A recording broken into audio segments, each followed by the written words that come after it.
Hi, Assalamualaikum everyone.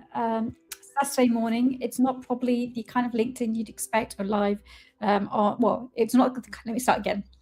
Assalamualaikum everyone. So it's probably not the live you'd expect on LinkedIn on a Saturday morning. But the reason I wanted to do this, I'm just going to quickly reduce the music in the background for myself. I hope that you can hear me.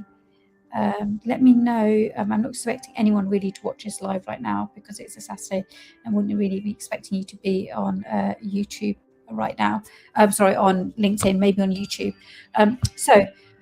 Um, every Saturday for the last 6 years now, in the month of Ramadan, we do what I call the Ramadan food parcels.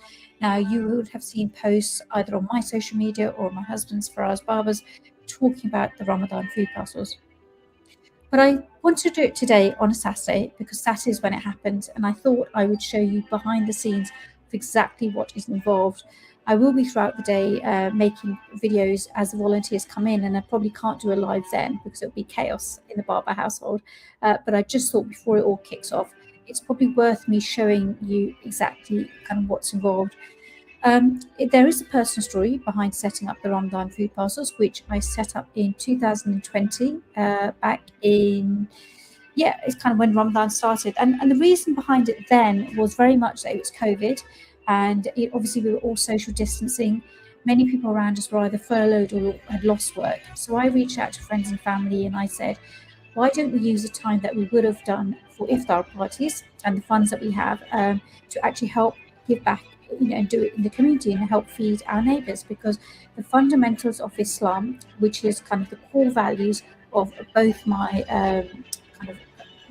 businesses, Experience Pakistan and Sakana, it's based on a lot of teachings and practices of Islam. But let me digress slightly because, of course, I just realised that the title for today's talk was really about CSR and how can you incorporate it. Now, I've been in the privileged position of working at the likes of Unilever and the likes of Coke, and when you work with a big multinational, it's sometimes easier to kind of find social initiatives, social projects that you can get involved with because you have the funding and you have the manpower. But when I set up the business, obviously I'm a solopreneur, so it's just me. But I wanted to incorporate social responsibility. Both businesses, Sakana, Experience Pakistan, are based on the fundamentals that we do business, but with a social purpose. There's a social good. Apart from the messaging, which is about changing perceptions and changing narratives about countries and places that are misrepresented by the mainstream media. The other bit is more tangible. It's actually how do we give back to the community where I've got limited funds.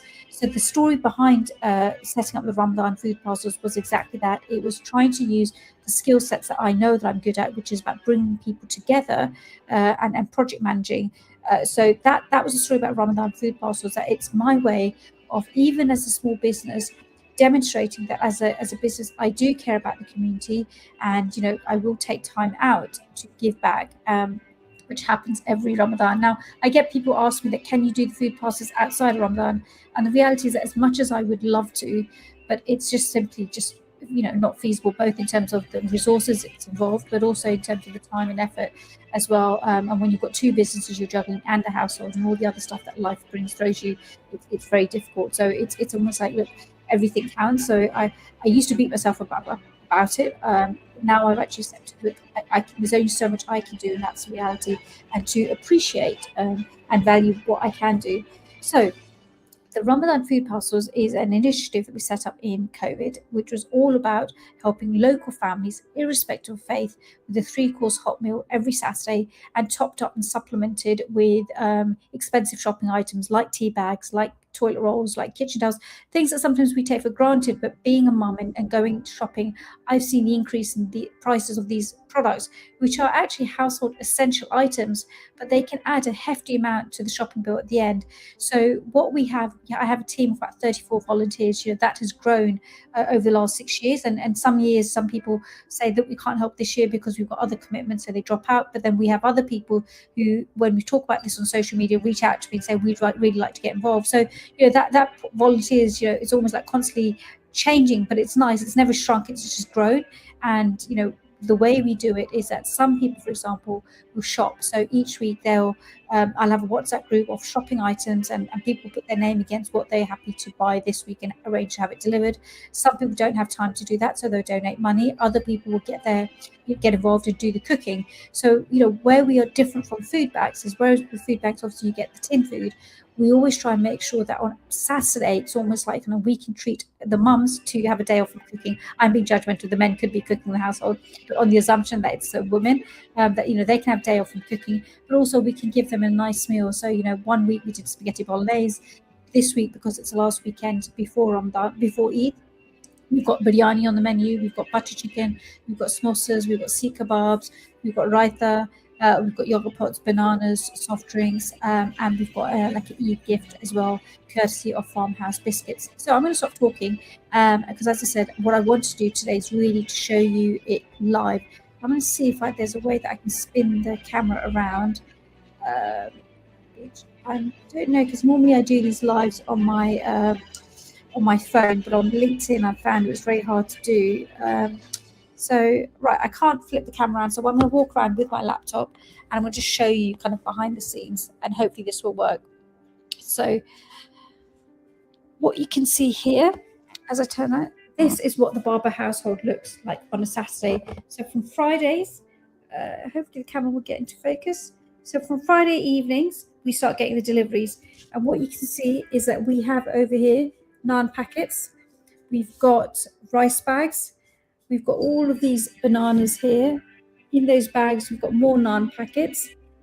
Then along here, we've got all the cereal boxes that we've bought for the family. So there's about 22 families we're helping, which is creating about 97 people. Then you've got the kind of the biscuits here. And then over here, you've got the rice bags for the larger families. So we've got a family of 7, we've got quite a few family of 6s. And then behind me, you've got kind of these boxes that have been made. So you've got the kebabs in there, you've got the samosas, and then kind of around here, if I can just see, because I can't put it all in my kitchen, we've got the juices lined up here, and we've got soft drinks kind of in there. And what I've also got is yogurt pots, which obviously I've put in the fridge at the moment, so that it doesn't go off. But I kind of want to show you that this is really a team effort. Farmhouse Biscuits have been incredible, and I want to do a big shout out to them, because I reached out to them last year to see if they could donate some biscuit tins that we could give to the families as a nice Eid gift at the end. And they did last year, and then this year they donated 67 boxes, which is really generous of them. So we can really nicely top up everyone's food parcels this week with a nice little Eid gift from us, or courtesy of Farmhouse Biscuits.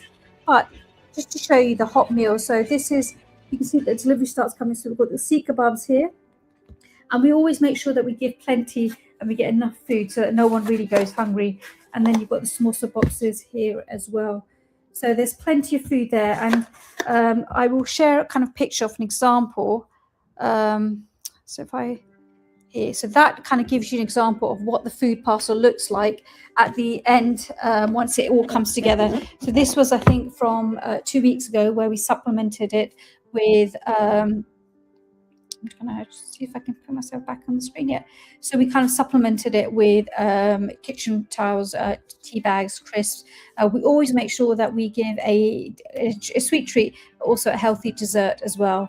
And then kind of over here, you can see you've got honey and squash and everything. And again, it's amazing how expensive honey is. So these are all things that perhaps some of us here in the LinkedIn community, or those of you watching YouTube, take for granted, but actually these are expensive items. So for anyone who does shopping, they'll recognize that all of these items, tea bags, toilet rolls, essentials, but they can easily come to about £8 or £10. So it really adds up.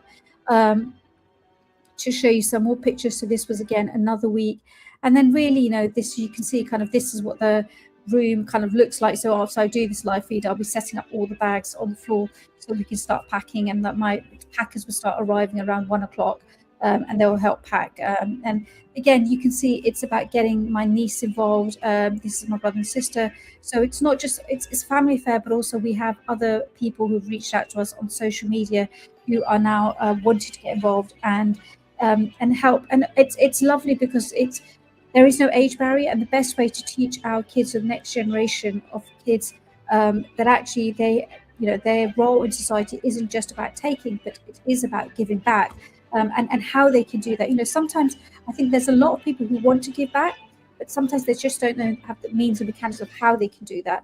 And sometimes it's for people like us to inspire them and say every small thing matters. It doesn't always have to be a large scale. And that really kind of was kind of what I wanted to do the live feed about. I want to keep it short and sweet. I don't want to keep it longer than 10 minutes, because I know many of you will watch this afterwards.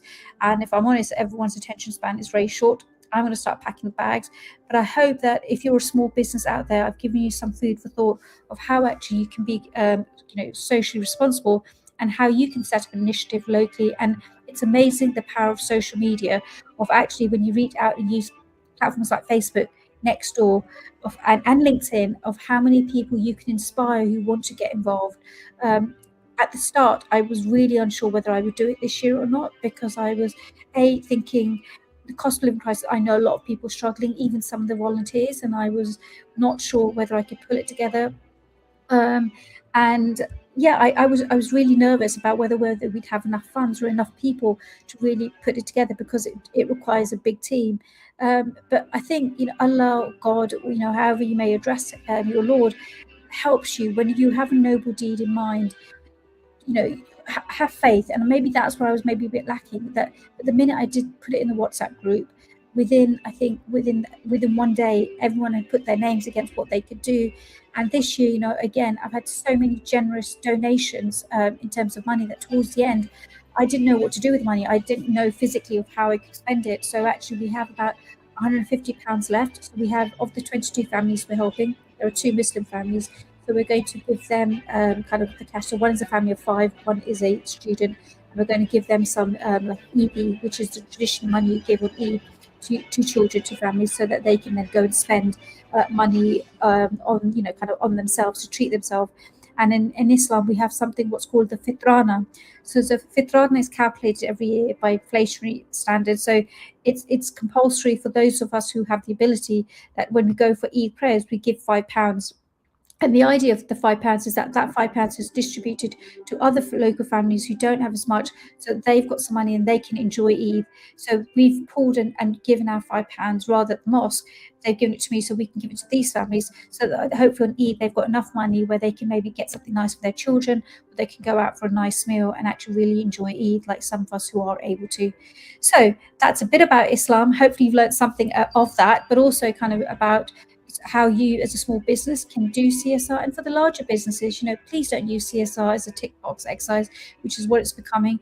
And actually, kind of think laterally, because you have the resource and the means of actually local projects you can really get involved in, which make a difference kind of on the ground, and people within your community can see and feel it. Thanks everyone, and hopefully I've enlightened you.